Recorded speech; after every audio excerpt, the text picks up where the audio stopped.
Alors, je voudrais revenir sur la question du judaïsme et de la théologie, et notamment la linguistique hébraïque en rapport avec le tétragramme, le nom de Dieu, et le rapport entre l'oral et l'écrit. Un aspect que je n'avais pas traité jusqu'à présent, à savoir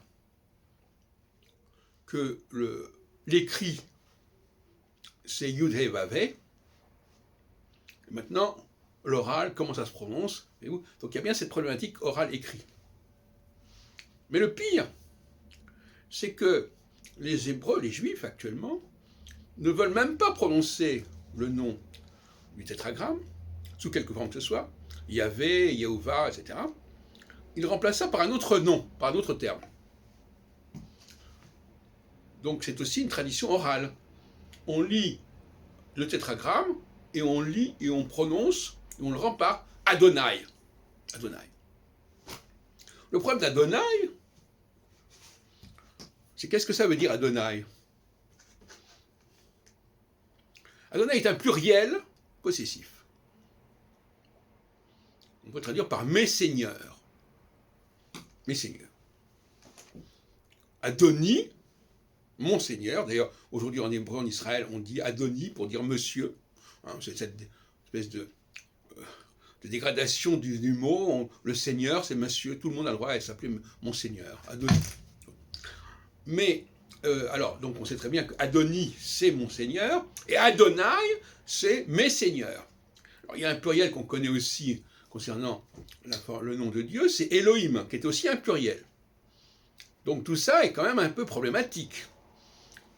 La première phrase du livre de la Genèse, c'est Bereshit bara Elohim et Hashamim et Haaretz.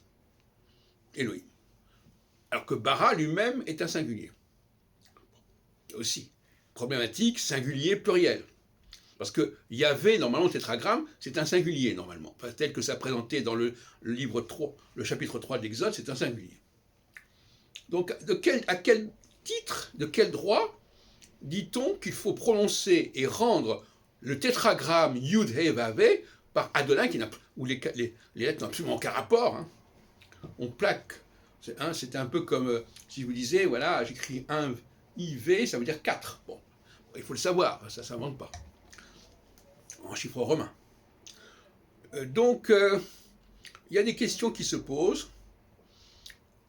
Tout se passe comme s'il y avait un pluriel qui apparaissait là.